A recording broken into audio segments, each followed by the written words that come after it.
बाकी राजनेताओं और उनमें कोई फ़र्क नहीं रह गया। वो भी उसी तरीके के हथकंडे लगा रहे हैं, वो भी उसी तरीके के लोगों को टिकट्स देते हैं, वो भी उसी तरीके के झूठे वादे जिसको कह सकते हैं कोट अनकोट वो करते हैं। तो वो जो धीरे-धीरे केजरीवाल का जो एक लोगों के बीच में जो एक इम्प्रेशन था वो धीरे-धीरे वो अपना लूज़ कर रहे हैं। कांग्रेस का जो वोट बैंक है वो उसके लगातार गिरने से जो फ़ायदा है वो सीधा जो कांग्रेस के जितने वोटर्स थे वो केजरीवाल की तरफ शिफ्ट हो गए।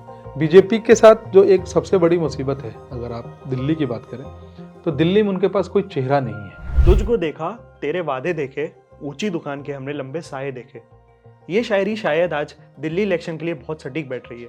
नमस्कार, मेरा नाम है अंश कपूर और आज हमारे साथ हैं एडिटर्स टेक में तनवीर सर। आज सर से बात करते हैं दिल्ली इलेक्शन के बारे में। सर, दिल्ली इलेक्शन फेब में आने वाले हैं। क्या लगता है कि कौन सी सरकार इस बार अपनी बहुमत साबित कर पाएगी? देखिए, दिल्ली के जो फरवरी वाले जो इलेक्शन है, मेरे ख्याल से इस बार ये थोड़े इंटरेस्टिंग है। पिछले 2 बार से तो केजरीवाल साहब बहुत ईज़िली जीत रहे हैं, बहुत मतलब जिसको कहते हैं कि प्रचंड बहुमत 67 सीटें और 62-63 सीटें ला रहे हैं। इस बार मुझे लगता है कि उनकी जो पार्टी है आम आदमी पार्टी, उसकी स्थिति इस बार थोड़ी-सी डमाडोल है। उसकी कुछ वजह हैं, क्योंकि आम आदमी पार्टी जो आप जो है वो जब केजरीवाल साहब ने बनाई थी तो उसका एक बहुत ही एक क्लीन इमेज थी, बहुत अच्छी इमेज थी, केजरीवाल की खुद बहुत अच्छी इमेज थी। लेकिन वो धीरे-धीरे वो अब मुझे जो लगता है कि बाकी राजनेताओं और उनमें कोई फ़र्क नहीं रह गया। वो भी उसी तरीके के हथकंडे लगा रहे हैं, वो भी उसी तरीके के लोगों को टिकट्स देते हैं, वो भी उसी तरीके के झूठे वादे जिसको कह सकते हैं कोट अनकोट वो करते हैं। तो वो जो धीरे-धीरे केजरीवाल का जो एक लोगों के बीच में जो एक इम्प्रेशन था वो धीरे-धीरे वो अपना लूज़ कर रहे हैं। दूसरी तरफ बीजेपी है, जो कि पिछले 10-15 सालों से सत्ता से बाहर है दिल्ली में। और ये भी बहुत स्ट्रेंज चीज़ है कि जब लोकसभा के इलेक्शन होते हैं, तो इस बार के भी जो इलेक्शन थे, इसके पहले और उससे पहले पिछले तीनों इलेक्शन को अगर आप उठा के देखें 14, 19 और 24, तो 7 की 7 लोकसभा सीटें जो हैं वो बीजेपी के ही खाते में गई हैं। उसके बाद भी वो विधानसभा में वो हार जाते हैं और बहुत ज़्यादा देर भी नहीं होती भाई, लोकसभा मई जून में हुए और अभी फरवरी में इलेक्शन होते हैं। तो ये एक चीज़ है जो लोगों को मतलब जो एज ए पॉलिटिकल एक्सपर्ट जो वो होते हैं उनको ये समझ में नहीं आती कि आखिर ऐसा क्या होता है लोकसभा में कि वो 7 की 7 सीट जीत जाते हैं और विधानसभा में वो 10 सीट भी नहीं जीत पा रहे, कभी 3 जीत रहे, कभी 7 जीत रहे। आम आदमी पार्टी का जो अगर आप ध्यान से देखेंगे तो जो पार्टी का जो उदय हुआ है वो कांग्रेस जो खत्म हुई है उसके ही बाद हुआ है। अदरवाइज जो बीजेपी का अपना वोट बैंक है वो इंटैक्ट है, उनका 35-36% का जो वोट बैंक है वो लगातार चला आ रहा है। वो जब पिछले बार 7 सीट जीते तब भी उतना ही वोट था उनके पास, ये नहीं था कि उनका वोट बैंक कम हो गया था।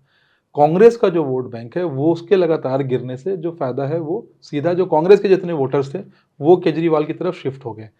अब इस बार केजरीवाल के लिए जो मुसीबत है वो 3-4 लेवल पे है। एक तो उनके ऊपर भी करप्शन के चार्जेस लगे, वो खुद जेल में रहे कुछ महीने, फिर जेल से बाहर आए, उन्होंने इस्तीफ़ा भी दिया। हालाँकि वो इस तरीके से उन्होंने इस्तीफ़ा ये सोच के दिया होगा जो मुझे लगता है कि मतलब एक सिंपैथी फैक्टर उनके साथ काम करेगा। लेकिन मुझे लग रहा है कि वो बहुत ज़्यादा काम नहीं करेगा और कहीं न कहीं केजरीवाल को ये बात का एहसास है, इसीलिए वो खुद ही हर जगह पदयात्रा पे जा रहे हैं, कॉन्स्टिट्यूंसी घूम रहे हैं, गलियों-गलियों में जा रहे हैं कि मतलब एक कनेक्ट फिर से लोगों के साथ किया जाए।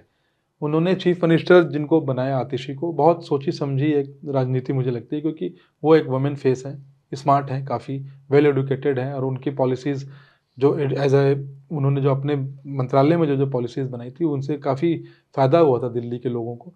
तो उनको लगता है कि जो महिला वोटर है, और ये सब जानते हैं हम लोग कि आजकल हर जगह के इलेक्शन महिला वोटर ही डिसाइड कर रही हैं। वो बढ़ चढ़ के वोटिंग में हिस्सा लेते हैं। अभी जैसे महाराष्ट्र का इलेक्शन है, तो सारे यही कह रहे हैं कि लाडली बहन जो योजना थी एकनाथ वही शिंदे की, उसकी वजह से काम कर गई, उससे महिलाओं को फ़ायदा होता है। तो इसलिए केजरीवाल ने ये मेरे ख्याल से आतिशी को लगाया। बीजेपी के साथ जो एक सबसे बड़ी मुसीबत है, अगर आप दिल्ली की बात करें, तो दिल्ली में उनके पास कोई चेहरा नहीं है कि अगर चीफ मिनिस्टर कौन बनेगा। मतलब दिल्ली में 1-2 एमपी को तो लोग जानते हैं उनके, फॉर एग्जांपल मनोज तिवारी को लोग जानते हैं। बहुत ज़्यादा एमपी भी जो 7 एमपी हैं, अगर मैं आपसे भी पूछूंगा तो मुझे नहीं लगता, और हमारे बहुत सारे दर्शकों को भी सातों एमपी के नाम पता नहीं होंगे, जो दिल्ली में रह रहे हैं, दिन रात दिल्ली में काम कर रहे हैं उनको भी। तो बीजेपी का जो ऑर्गेनाइजेशनल एक स्ट्रेंथ है वो दिल्ली में कम है। और ये मुझे बात बड़ी अटपटी लगती है कि बीजेपी एक काडर बेस्ड पार्टी है, उसका हर जगह एक बहुत मजबूत ऑर्गेनाइजेशन है जिसमें हर लेवल पे लोग हैं। दिल्ली में क्यों नहीं है ये मुझे समझ में नहीं आता। ठीक है, प्राइम मिनिस्टर मोदी तो कैंपेन करते हैं, वो उनके स्टार कैंपेनर हैं, उन्होंने पिछले विधानसभा में भी, उससे पहले भी सबसे ज़्यादा रैलीज उन्होंने ही की है। अमित शाह जी भी आते हैं, अब और बड़े बड़े राजनाथ सिंह, अनुराग ठाकुर, निर्मला सीतारमन सब आते हैं। लेकिन दिल्ली का मतलब एक जो वो है कि क्योंकि मैं दिल्ली से आता हूँ, तो मुझे कई बार लोगों से जब मैं इंटरेक्ट करता हूँ तो लोग यही कहते हैं कि ऑप्शन नहीं है। जैसे सेंटर में लोग कहते हैं ना हाँ, कि भाई मोदी के option। बाद ऑप्शन नहीं है, वो टीना फैक्टर जो देयर इज नो अल्टरनेटिव, तो वही उसी तरीके की बात कहीं ना कहीं दिल्ली में मुझे दिखती है। लेकिन इन सब के अलावा अब जैसे कांग्रेस है, कांग्रेस तो बिल्कुल ही नीचे है, उनके पास अब हारने के लिए कुछ नहीं, यहाँ से वो केवल ऊपर ही आ सकते हैं, चाहे थोड़ा आए ऊपर आए। इस बार लोकसभा दोनों साथ में मिलकर लड़े थे, लेकिन फिर भी जो वोट परसेंटेज अगर आप कांग्रेस और आप दोनों का जोड़ दें तब भी वो बीजेपी से कम था। तो यहाँ पे कहीं ना कहीं ऐसा भी हो सकता है, जैसे अभी आप आम आदमी पार्टी की बता रहे थे, तो आम आदमी पार्टी की इंटरनल पार्टी में ही इतनी पॉलिटिक्स है। स्वाति मालीवाल का जैसे आप केस ले लीजिए, बिल्कुल उसने भी पार्टी की छवि खराब करी होगी वहां पे लोगों के सामने बिल्कुल बाहर। बिल्कुल अभी उनके जो एमपी हैं वो भी छोड़ करके जा रहे हैं, बीजेपी ज्वाइन कर ले रहे हैं। तो कहीं ना कहीं ये भी एक इमेज वो मार रही है कि आपके कुमार विश्वास जैसे वो बोलते आए हैं हमेशा से निडर होकर के उनके सामने की आम आदमी पार्टी के बारे में, उनके हर कच्चे चिट्ठे खोलते आए हैं। तो कहीं ना कहीं ये भी फैक्टर हो सकता है एक। बिल्कुल। देखिए, क्योंकि कैलाश गहलोत जी ने कुछ दिन पहले पार्टी छोड़ी, हाँ। वो मिनिस्टर थे, ट्रांसपोर्ट मिनिस्टर थे कई साल से, उन्होंने पार्टी छोड़ के वो बीजेपी ज्वाइन कर गए। तो कहीं ना कहीं आम आदमी पार्टी की जो पॉलिसीज हैं उनमें कुछ तो ऐसा गड़बड़ चल रहा है जिससे कि पार्टी के पुराने लोग, जैसे अगर आप कुमार विश्वास साहब की बात करें, योगेंद्र यादव की बात योगेंद्र करें, यादव। या प्रशांत भूषण की हाँ। बात करें, तो ये सब फाउंडिंग मेंबर थे आम आदमी पार्टी के, और अब कोई भी उस पार्टी का हिस्सा नहीं है। साजिया इल्मी जो अब बीजेपी में है। तो जैसा मैंने कहा कि क्रेडिबिलिटी कम हो रही है। बीजेपी अगर दम लगाती है अच्छे से तो मुझे लगता है कि बीजेपी की सीटें बढ़ने के चांसेस हैं। कांग्रेस अगर कोशिश करे तो कांग्रेस भी कुछ सीटें निकाल सकती है।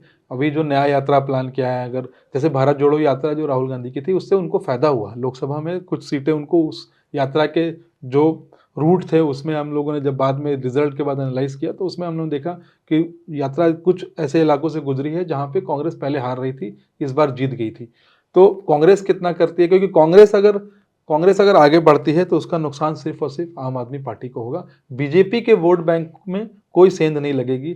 बीजेपी अगर थोड़ा सा और वोट बैंक बढ़ा ले तो वो आम आदमी पार्टी को हरा सकती है।